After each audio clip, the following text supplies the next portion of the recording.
I stopped doing things for the public, to show or to communicate with others, but to explore the possibilities of what happens when you're doing things for yourself without the need to communicate something, without the communication. Am I still an artist if I'm not trying to communicate?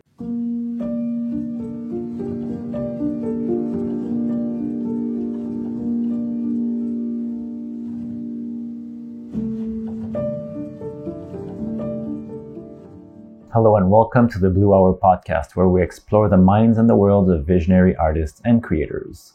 This week's guest is Jabert Lutfi from Montreal, whose work plunges us into this archaic type of theater where costumed characters emerge from his thinly layered acrylic painting technique, and it creates this very dreamy landscape that is easy to project onto because it feels like you're actually dreaming when you're watching it. His style blends influences as diverse as Van Eyck, Picasso, Bosch, and his art speaks to the chaos of creative inspiration, where improvisation transforms into coherent yet fragmentary visual stories. His work does not just depict, it interrogates the nature of image making, the relationship between culture and art, and the way narrative shapes the perception of the world. Born in Lebanon and now based in Montreal, Jabert has exhibited his evocative piece in over 25 solo shows, participated in prestigious art festivals, and even collaborated with Omnibus Theatre to transform his paintings into a meme performance. So let's jump right in. So welcome, Jabert. Thank you for meeting me here we've got a few of your reproductions here, so thanks for accepting this invitation. I would have liked to do this in my studio, but I had an exhibition and I was on vacation for 2 weeks. I am on my way home, so. Oh yeah, where is your studio now? In Saint-Tite. It's in Mauricie, near Trois-Rivières. Okay. In that area. Okay. Well, yeah. I mean, it's okay. We have a beautiful space and a beautiful day. Yeah, to explain to people, I've known your work for a while now. I think it might have been 7 or 8 years. Yeah. There was an instant attraction to your work just because of its kind of symbolic nature. It feels like you're entering a dimension that you're not used to perceiving, you know? What is your current inspiration in your work? What is your current, Basically, it's doodling. So I just scramble paint and I improvise the paintings, basically. But when you've been doing this for 40 years, it becomes a little more complex than that. Mm-hmm. Currently, I've stopped for 4 years. No, I didn't stop. But in the last 4 years, something shifted in my life. My mother got sick and she had dementia. And I didn't expect it, but somehow it's as if the equation that in my life that made me paint have shifted. So I lost a bit of my references for a while. Now I'm back, and 4 years is enough. So now I'm going to, I did paint, but just once in a while. I didn't have a great movement in which I created 30 or 40 paintings. Oh, yeah. So I'm going to start now. I organized a group with artists and artist friends and artists whom I don't know, who I meet for the first time. By Zoom, we meet every morning for a month and we create together. Everyone works on his own art, and after a month we restart another month. I'm hoping to do this all year. Okay. So we'll see. And the idea for you were saying because the loss of your mom, you kind of lost the motivation a little bit, It's as if the motivation isn't the same anymore. Okay. But it took me a while to realize that's what was happening. The link that I'm in mourning. I didn't even realize it because my mother was alive, but she had dementia, so she wasn't the same. It's as if, when we were children, when I was a child, I had a contract with my mother and my father. Yeah. When my father died 20 years ago, something fundamental changed in my painting. I retreated and I started doing things towards solitude. I stopped doing things for the public to show or to communicate with others, but to explore the possibilities of what happens when you're doing things for yourself without the need to communicate something, without the communication. Am I still an artist if I'm not trying to communicate? I was astonished to realize that I wanted to go back to the work even if nobody would see my work. So for 3 years I just drew, and I was not thinking of showing these drawings. But at the end of the 2-3 years I did show them. And they had quite a success, I'd say. It was mostly drawing. It was not like this same painting approach. No, it's drawing. And you said you lost your father how long ago? 20 years. Okay. Well, almost. Are these some of those? No, because these are paintings, yeah. No, I almost brought a drawing, but they were on the other side of the border, so it would have been a little complicated. I didn't want to take the risk. Yeah, I think that's so interesting because we don't notice how connected we are to the archetypes of the mother and the father. Like I cannot say like what will happen when I do lose a parent. Like it's unavoidable, right? Yeah. But this connection, and I know your son's sign is Cancer, so the connection with the mother has some usually for people that have a sun in Cancer, have a very deep connection with the mother as well. My mother, she plays a big part in my art, I'd say. I asked her before she got dementia, the last years, I asked her, I had success. I made money with the art a little, as much as an artist can make money. Yeah. I've sold my paintings, and that's how I earned my living for the last 40 years. But I asked her, why am I doing this? It's hard work. Why would I want to be famous? Like, what I did is enough. I'm known by a small circle of people. Why would I want to go beyond that? Not for the money, not for fame, not for the glory. So why would I do this? And she said something for a woman who almost didn't know how to read. Almost. She said, well, it's not for the glory, it's not for the money, it's not for fame, not for the accolades, the prizes, all this you had. That's not it.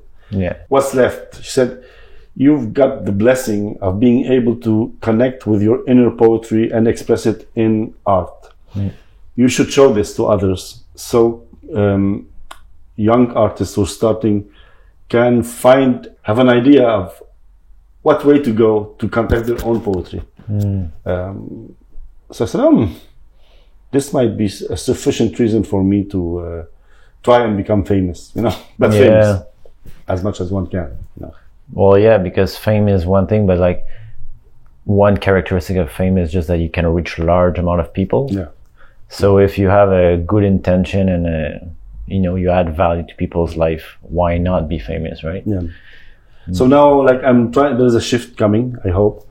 I'm trying to reorganize the way I show my art and the way I sell my art by not selling my art immediately, but organizing a tour of an exhibit, going on tour with an exhibition, at least locally, at least in Quebec, in different venues, and then wait a year or two before I sell them or before they leave my studio or my hands, because many of my best paintings were sold the day after I just finished them, so no one saw them. There's something absurd in that. Yeah. Why are we doing this? But also it feels because your process is so, some people have ideas and then they make them, but it feels like yours, the idea comes from the painting as you're doing it almost. It kind of emerges from it. Yes. And in this way, it seems like whatever comes out of it has something to tell you. Yes. Do you feel that? And has many things to tell me, and that's the problem. Because my paintings are an assembly of different things that are happening while I am painting them. It's to me, revealing the process of creation, not just an image. Like when you were talking before this about your works it's a mise en scène. It's an image that you're constructing, building, and you have an idea that you want to convey, or not necessarily an idea, a feeling, an atmosphere that you want to convey, a mystery there that you want. And I find your work very poignant, in that sense, very efficient. But to me, it's like these magic moments that you talk about in your work and that I see in your work, they reveal themselves once in a while in one painting. It's not just one big image. I like when people look at my paintings as small details. Yeah. A friend of mine went through a whole show, and she took just pictures of details of my paintings, the ones that she liked. I said, wow, this is a very interesting way of looking at art at an exhibition. This idea that art and beauty reveal themselves to me through details. Like when I listen to a story, let's say Sleeping Beauty, the part in this whole story that I like is when the prince is watching the sleeping princess through the La Haie d'Épines. Or like the tree or something. Not trees, it's like the plants that you grab onto you, and it's very horrible. It's like aggressive, violent, and harsh nature. The anger, actually, when he looks through the bushes, the bushes, through the fence, and he sees her asleep. This image speaks to me a lot, and it speaks to me independently of the rest of the story. So it's like all the stories we hear are a series of images, and I like to focus on some of because you asked me about mythology, how the mythology gets into my work. How do I approach this? Yeah, I like to take images from the different stories, either mythology or children's stories or television shows, anything that's telling a story. Take images and see what interests me, what moves me, and transform them. Tell another story, starting with them. So even with these works here? Yeah. So is it like you plant the seed in your mind and you start painting knowing that what you want to kind of have emerge and slowly... Sometimes. Okay. Sometimes I don't have one here, but I can show you later. I'll send you an image. Yeah. It's a sleeping Babel, I call it. It's a tower, and the Sleeping Beauty is on top of the tower, and there's a creature climbing. And when this creature gets on the top and kisses the princess, the sleeping princess, she will open her eyes and the tower will collapse. That's the story I'm telling. So it's inspired by the myth of Babylonia, and Sleeping Beauty. So I mix them together. And I had a whole exhibition with 20 paintings, I think, and I would paint freely. And when I finished, I would tell stories from the Bible, but reinvented, transformed. It's like rewriting the Bible, the Ancient Testament. Mostly. Oh, wow. This is one of our jobs as artists, is to recreate, to repossess, retake the myth that had been stolen from us, and rewrite them, reinvent them, and reactivate them. I do sense that, like, I feel like mythology, in a way, it feels like it's on a bigger scale. That's my perception of it. I feel like it's used to, like, if you know, even with astrology, because a lot of mythology can be connected with the stars as well. Because the stars, if Venus encounters Mars, you can create a very romantic story. If Venus encounters Saturn, like, there's all these kind of possible storylines. Yeah. And astrologically, you can start seeing these potential energies in the sky, and the myth of the times can get, like a program, can get installed. Yeah. But you know how a myth, there's different angles. You can, sure. and it feels like as artists, that's something I've been sensing more and more to, like, bring out and talk about publicly. So this is the first time I'm talking about it. But like, our role, like you were saying, is to take these old myths and recreate them, but use for the benefit of people, because we live in a polar world, and some people that are aware of the myth of astrology and of mythology and how it works on the subconscious world might, I don't know if they do or they do not, but I have my ideas about it, but they can create a new mythologies, like through the opening ceremonies of the Olympics, through like these big world events. They recreate a mythology to set the stage for the years to come. They do that with they have I don't remember, when they have these kind of world forums where they create all these new technologies, and they create kind of the storyline behind what the future will hold by regrouping whatever they curate together. So I do feel more than ever that as artists, we are the channels, and so we need to take control of that power to empower the people with these new myths. I see the artists like the mystic part, the mystics of religion. Like you have the saints and the poets. Actually, you have the poets, and you have those who write mythology. And those who write the mythology are the politicians of religion. As for those who live it in ecstasy, who seek ecstasy and seek poetry and seek beauty and seek connection, or those who seek life, actually, because I think that our job as artists is just to témoigner, to be a testimony. Yeah.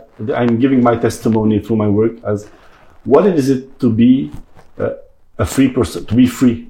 When I'm free and I can do whatever I want and I can fantasize as however I want, what goes through me when I do that? So I don't think that we as artists, if we have a mission, this is it, just to give testimony of. And one artist alone can't show what's an individual. We have to have diversity and a great number of artists who are doing this testimony to see what does humanity see, what does humanity seek, what is an individual. We need an army of individuals to know that. I think that everyone in his life should have at least 15 minutes or 20 minutes daily to create something, anything that's creation. Start with nothing and make something appear. That's a big ritual, and Hindus do it. Many cultures do it, but here not necessarily. We do it, but we don't give it the name creation. Like when people dress up, it's a creation. When people cook, it's a creation. But I think we should give it the name. This is art. This is creation, and do this daily. Just 5 minutes would be enough. Just so that everybody, just so that creation can get in all our lives, become part of society. Actually. Yeah, that's so true. I think sometimes what's missing is almost like you can call it emotional, spiritual, but the kind of refined energies. Like a lot of people, they wake up and they think very rationally about what they have to do. I'm dressing up. Okay, what's convenient for the place? What for the people I'm gonna see? Not like how do I want to express myself. So there's nuance I want to bring about, like also opening the curtain of everything's possible, and then creating one for 15 minutes where you don't limit yourself to the norm, to what you've been taught, and you give yourself this empty space to explore and to do whatever. I'm a fan of RuPaul's Drag Race because I didn't see everything, but I saw a couple of seasons. I'm amazed at what they do, the level of creation, of invention. I don't adhere to the gender mess, a man, a woman, because internally I don't feel like I have a gender. When I think, I don't think like I'm a man, so I should do this, or I'm a woman, so I don't have this. When I think, something is thinking inside of me. When I paint, something is painting. I don't know who that is painting. So if I had to, I find that my work is a bit of a drag. When my characters are somehow wearing drag or doing drag, because Their costumes are invented, their hats are invented, their postures are, but without the gender issue. They're creating something new each time. They are appearing and they're discovering themselves appearing. So it's like, I think drag is part of the art of appearance. And like, how do you appear in public? That's an art. And that's something we do, but they push it to an extent that's like, oh, okay, we can't go crazy. I don't have to be restrained to this kind of. Actually, what they wear is not. They don't just wear female costumes. They create female images. They invent a new way to be a female, or a new way to be a man. I guess I haven't seen any big drag shows from it must exist for sure. Women who dressing up like men, but I am sure it exists or it will. Yeah. And I think the next stage of this drag frenzy would be to invent characters, not necessarily about gender, but characters. And if that comes along, I think I'm gonna be in. You're gonna be part of that movement. I'm gonna get.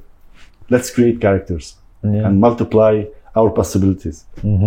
There's something you said, like the identification with like the gender and stuff.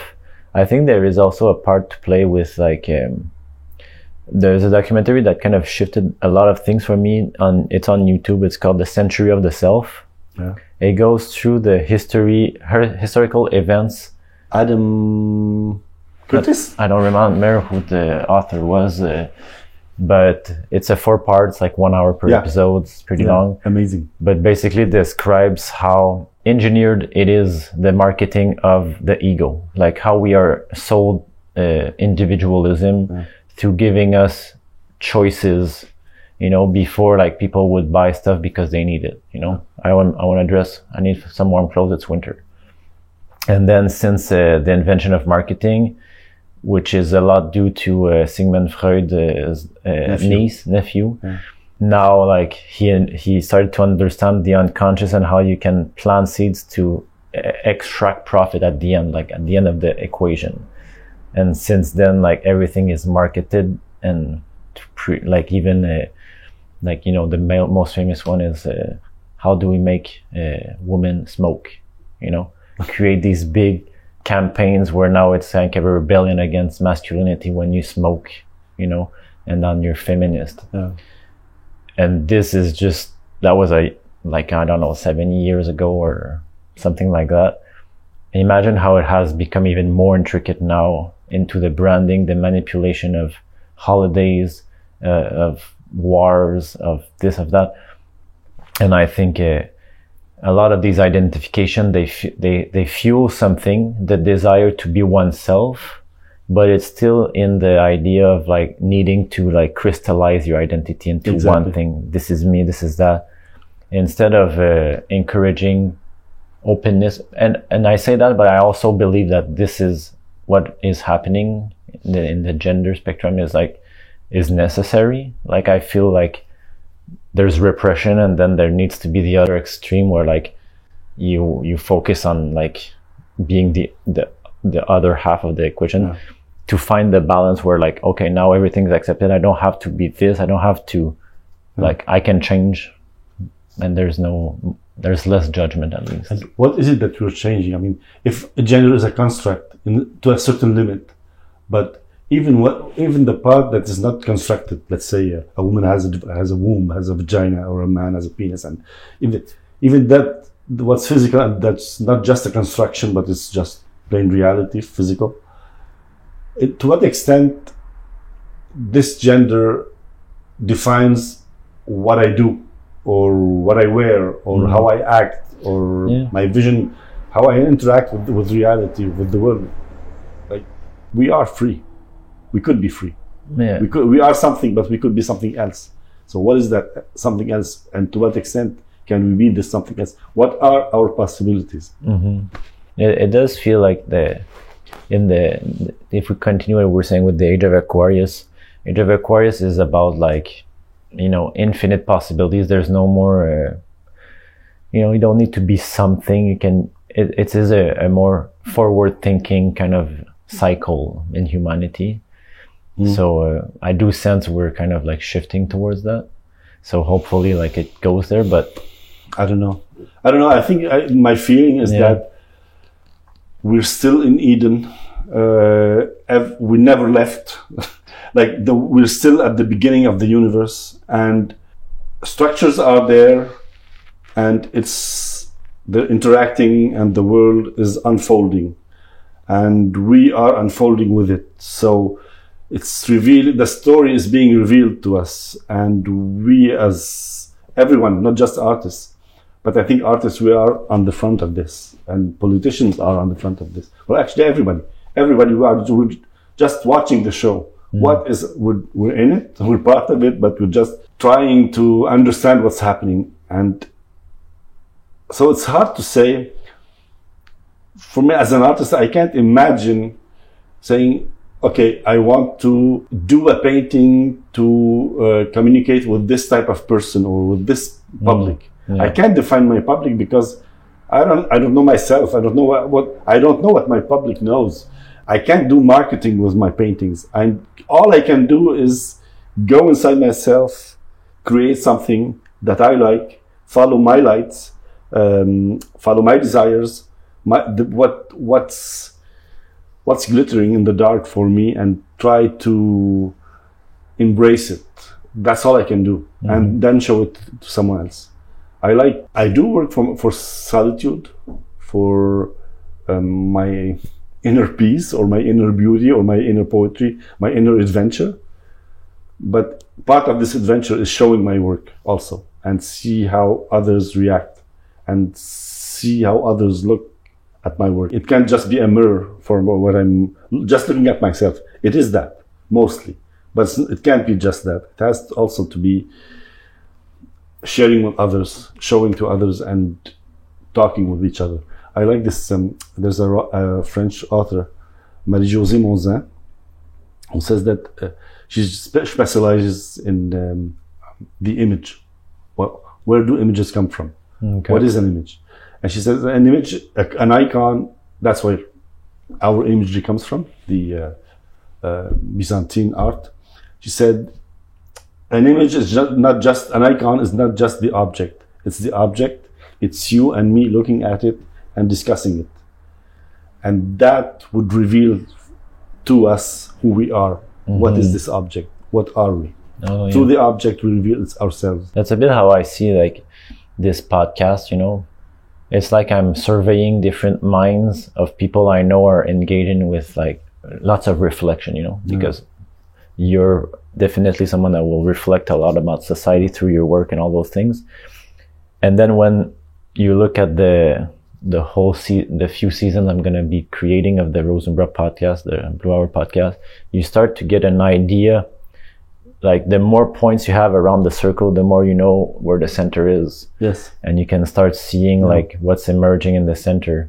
So it's a bit like that, right? The icon is like the central force that exists within everything that's moving around. And I love the fact that it's an artist who is interviewing other artists, which would be different than if you were an art historian or an art critic. It's a different game. How so? How do you pursue that? Well, because like art historians, I find they have this perspective. They are trying to write the Bible for humanity. A bit more outsider. Yes. As you're talking about your experience. You're trying to enlighten your own experience with my experience, with their experience. It goes both ways. Yeah. So I've had like a business owner that had a mystical experience with the reishi mushroom that created a whole brand that helps to heal people and integrate healthy habits for, you know, he's a creator in its own right. He's very poetic in his, how he perceives life, and even in his stories on Instagram, like, but he's not doing art necessarily, although like the formulation of the what he's creating is an art in itself. I've had like people that are looking at the spiritual components of sound, you know, a sound artist that's in season 2, it's coming, like playing with different electric sounds, like, you know how electric music, you can play with it and create different dissonances, and but he has a very philosophical approach to that, and how, I don't know, for me, picking someone's brain that does that is fascinating, you know. It's like very nerdy because it's very technical stuff, but I love it. And I've had visionary, more painters that channel stuff from Atlantis, and you know, I like sculptors also, dancers, you know, all the mediums of expression can be a testimony to our humanness and how our humanness is, or like our human consciousness is shifting slowly. Getting a survey of that. I don't know. We're shifting. I don't know. All I can talk about is what I do, or what I see in your work. And even when I talk about what I see in your work, on any other artist's work, my reading of your work is a work in itself. So like, I feel like I'm lost and like I'm an orphan in the world. And as an artist, I feel like an orphan because I don't feel like I'm backed up with a long, long tradition of artists who transmitted something to me. I feel like there has been something was ruptured. Yeah. And it's like as if a tradition has been lost and we are starting over from nothing, or almost. You sensing this like in the community you're in, or like? Yeah. Really? Yeah. Like a lot of your entourage has this kind of a more new approach, or like because innovative we approach? didn't have teachers who transmitted something to us. What we have is, well, there had been a shift when I was at the university, when I started studying. There had been a shift towards conceptual art, and those who want to work in the tradition of the 19th century and prior to that, like, we lost it. There's very, very few schools, probably private schools, because, and I mean, I'm not against conceptual art. I love the idea of being curious and inventing new things, but something was lost in the transmission of sensitivity and knowledge, technical knowledge, but not only technical. You know, when jazz musicians play together in private, and I play something in front of you, and you hear it and you're amazed, and then they go back and they try it. There's that transmission there. I think something similar to this has been lost. Do you think it's like connected to the bringing up of like individualism and like more egoistic practices where the ego is kind of? I don't know. I don't understand how come university professors could look at a painting by a very, very, how do you call this, Ringard, because like it's 19th century art, Bouguereau, let's say Bouguereau. It's very frowned upon. You know, people look at this with some mépris. How do you say this? I'm not sure, but disdain or like something. Disdain, yeah. So I don't get this. It's so well done. It's so knowledgeable. It's not my cup of tea, but I have to admire the quality of the work and the craftsmanship, as if the craft has no meaning anymore. And that I don't understand. It's like something is lost there. Yeah, well, from my point, like, individualism is very intellectual. Usually it's like, it's about more like thinking about things instead of feeling them in the heart.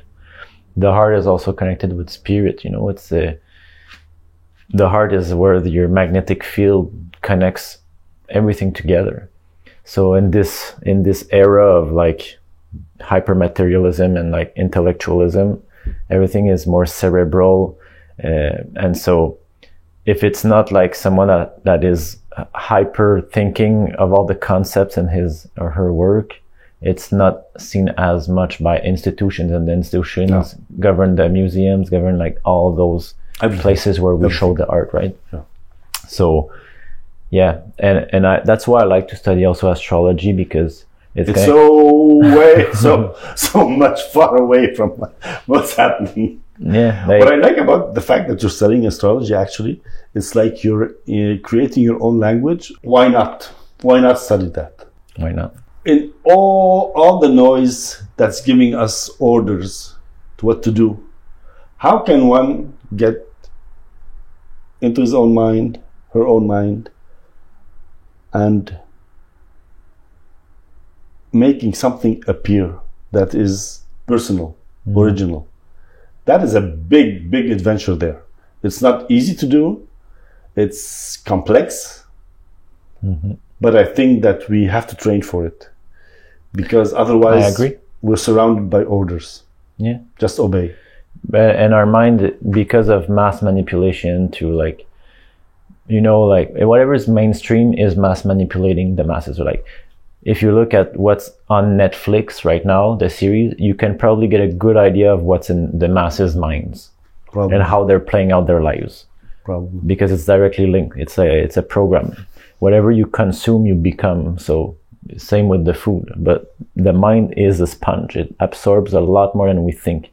And we're not conscious of it. Yeah, I think it's an art to purify the mind. You know, there's many techniques through many traditions you can try, but to empty the mind with intention. So you don't just empty it just to be empty, but you have an intention to connect with something higher that can actually bring new information. You know, like the example of the sun I gave earlier. Yeah, the sun is this ideal creator, right? There's not one ray of sun that's the same. It's always new information that we get at all times. Yeah. And that's the metaphor I use in astrology, is like connecting with your sun. When you connect with your sun, then you can radiate this light that is new, but that is also, the sun is above us, you know, and it has the bigger picture. So you don't have to intellect to think about it. You just have to create with passion, with higher intentions, and then you can create something that will be more useful to society and to the people that will consume it, versus like the mainstream TV series that not all, but a lot have an agenda to it, you know, political or this or that, and influences the masses to vote on one side, to be more like this, you know. That is manipulation, and that just creates more viruses for your mind to have to be mixed in, you know. Marie-Josée Monzin says an image is something that gives you speech. If it tells you what to think and what to say, it's not an image. An image gives you speech. I like this. I adhere to this. That's interesting. Almost like it's a portal for you to go in and like explore something new, versus like being like, this is the truth, and like accept this as reality. I feel like the artists, except maybe in the conceptual world, because there are, like, all the institutions are for them, actually. The other artists, the more personal or more primitive artists, let's say, less educated, we're disconnected one from the other, because the nature of our work is to be alone and to explore our loneliness, solitude, and our own impulses. So like, we're always looking in the mirror. So we're not connected as, let's say, in theater, artists are connected because they have to work on the same work of art. We each work, the visual artists, we work our own personal project all the time. So what connects us? People who talk about us, but they're not the artists. We are the artists. We are the community, and everybody's talking on our behalf. But when do we get to talk about what we're doing with other artists who react to what we're doing? Like, it doesn't happen very often. That's true. So I started a group called Le Carrefour des Artistes, where artists meet by Zoom once every 2 weeks. We get together and we strictly talk for 2 hours. We talk about what's happening in our studios now, about what we're creating, just so we can hear of someone else, what are you doing in your work? Because when we meet in openings, we never have time to really talk about the creation part. So how do we get to connect directly? I think I have another project. I don't know if I can do it, if I will be able to do it. I want to import the idea of composer and interpreter that exists in music, in theater, in all the collective arts, dance. Someone who composes the painting and someone who interprets it. And why I want to do this, to get to two particular things, 3 actually. Is it possible to remember a painting in details and re-perform it 3, 4, 10 times. Is it possible to do that? Eventually, I would like to have one composer, one art director, and 10 artists who work on the same painting, so that we can get deeper into what it is to create something, and to try and connect on the same levels, to be able to work together on something, the language that we would have to develop, the understanding that we would have one another, and the sensitivity to, oh, you could do this. I know I could pull you toward what I want you to do, and you pull me towards what you want to do. So there's like another level of communication among artists. I think that would be a new genre, actually. I don't know if anything like this existed before. Probably, I guess, in the Far East, in Thailand, I think artists create sculptures, masters create sculptures, in order for them to be copied by others and reinterpreted, actually, not just copied, but reinterpreted. That is like, because there is, I call them pictorial partitions. So in my pictorial partitions, there is no original. It's not a copy of an original. The only thing that exists are interpretation of this partition. So connecting artists at a deeper level than the way we practice art now permits. Like, let's say in the ideal world, what would be the best outcome out of this? Like connection, like what do you see as that can come forth that is positive from this? I don't know.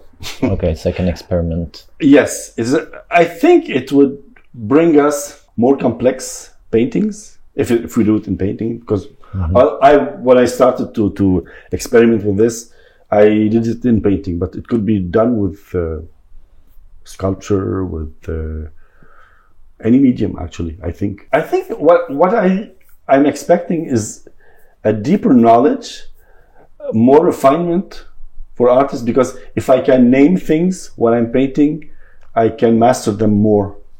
So I'm seeking mastery, maybe fun, exposing myself to your imagination and trying to serve your imagination instead of just serving mine. So getting out of myself and connecting with different works of art, not necessarily the artists. I mean, like when an actor plays different authors and directed by different art directors, it shapes him. It shapes that artist. And how can you play 10 different plays and not be changed and not be more sensitive, more of a human being? How could you not? Okay, so in a way, it's like to refine your faculties. You know, you're more perceptive because you've tried something and you're kind of imitating the other person's perception. Therefore, now you know how the person can think a bit more.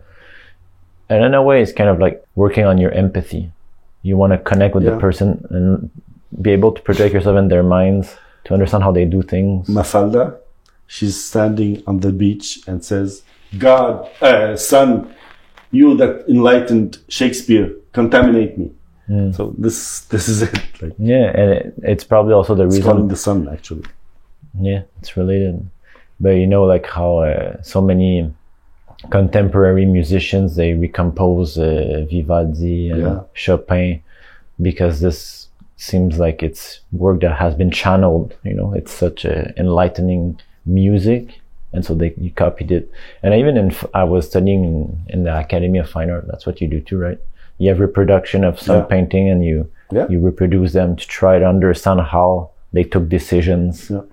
I think there's something wonderful in the academic art where you have to abnegation. You have to forget yourself and just listen, watch, observe. This is a great school, I think, because then there are schools who teach it. There's one guy in Pennsylvania, I think, Anthony Wachelis, and who has this art school where he teaches artists to draw like photography. And he says, as I understood, he wants to give them the equity, the fineness, the mastery. So after when they leave, they can do whatever they want.